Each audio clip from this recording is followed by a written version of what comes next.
All right, hello everybody. This is going to be another Advanced Legends Raceline video tutorial. This is going to be for South Boston. South Boston in itself is a rather simplistic track. However, with some updates, there are some pretty nasty bumps coming out of turns 2 and 4. You have to know about them, expect them, and have your wheel absolutely straight when you hit those bumps, or it's going to toss you from side to side, and you're more than likely going to hit the inside wall. So, we're going to start off from the pits like normal. We will show you the outlap. We will watch 5 full speed race laps, and then we'll come back and dissect a couple of those laps. So here we go.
And there we have it. So I do have to admit there are a couple laps that are far from perfect and maybe not the best examples.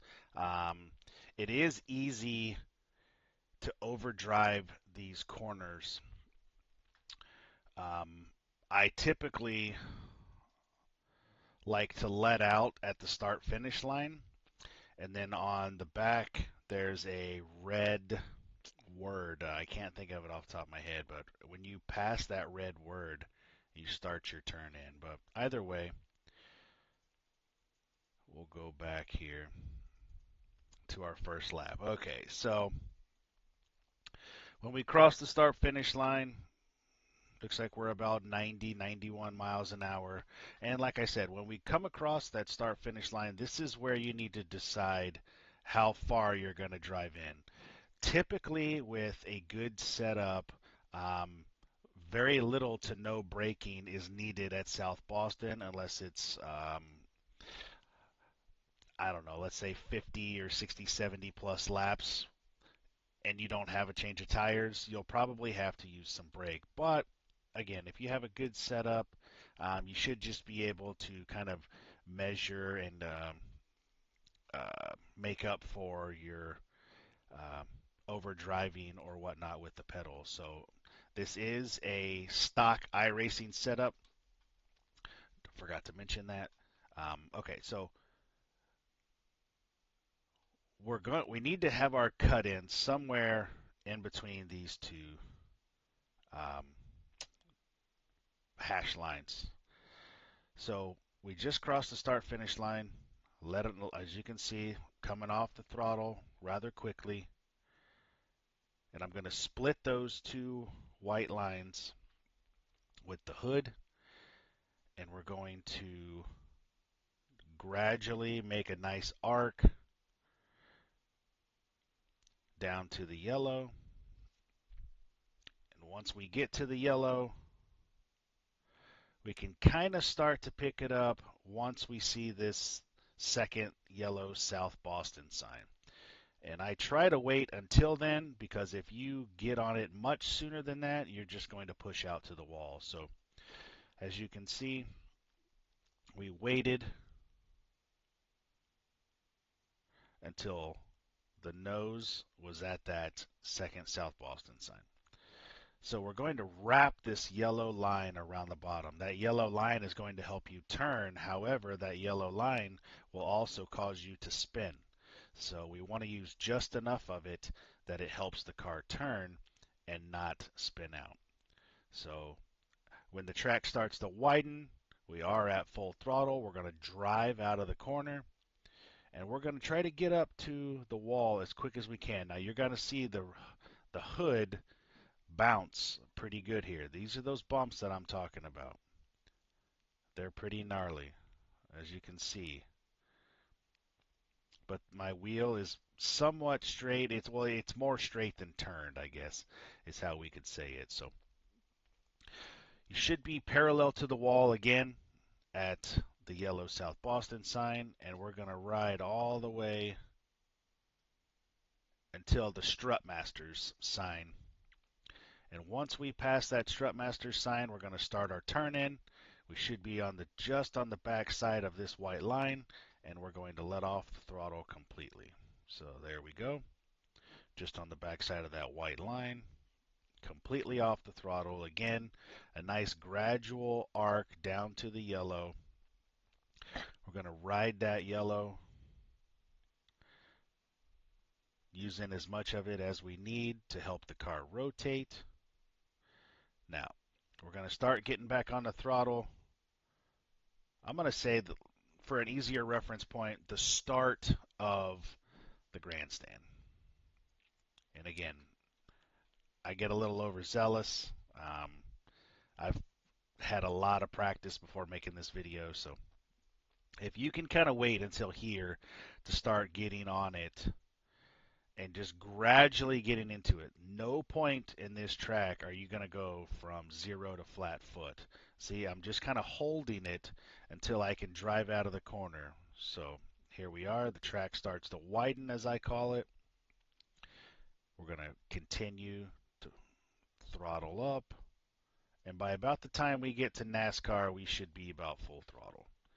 So again, we're going to just let the car do what it does. We're going to keep straightening that wheel, as you can see. We want it to be as straight as possible when we are parallel to the wall, and we are. And we're going to come back to the start-finish line at about 89 miles an hour. So that's it. Real quick again. We're going to split these first two lines. We're going to let completely off the throttle when we pass the start-finish line.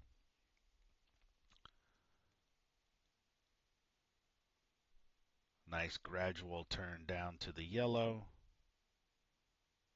Just rolling through until we get to that second South Boston sign. I picked that up a little early.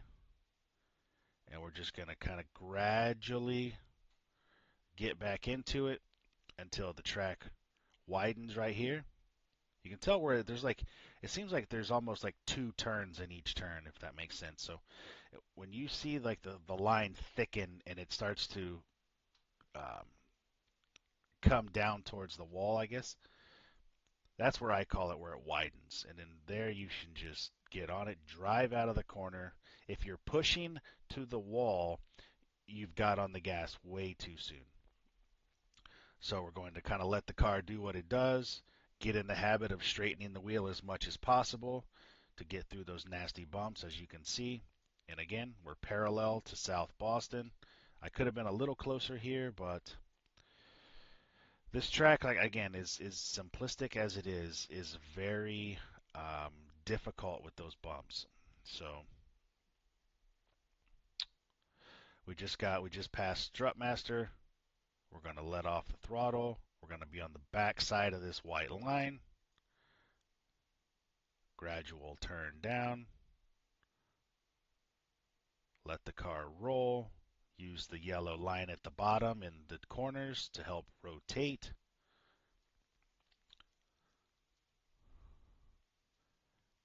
Again, here's where this grandstand starts to pick up. We're going to get back on the throttle. We're going to hold it there for a little bit until we get back around to NASCAR, where we can start to pick it up again. And eventually, again, where these yellow lines thicken, the track's going to start to widen, and we're going to start our, I don't want to say push out because we're not pushing out, but our movement out towards the wall. Flat-footed. Straightening the wheel as quickly as we can to get through those bumps. Come out to the wall, and we should be crossing the start-finish line again at 89 to 90 miles an hour. And there we have it. So I do hope this race line video helps you guys. Again, South Boston. It's going to take some different setups in order to kind of feel the bumps, and you'll understand what I mean by that when you start to drive it. So I hope that does help. That's how I get around South Boston. I've been pretty successful at this track, and yeah, stay tuned for another video.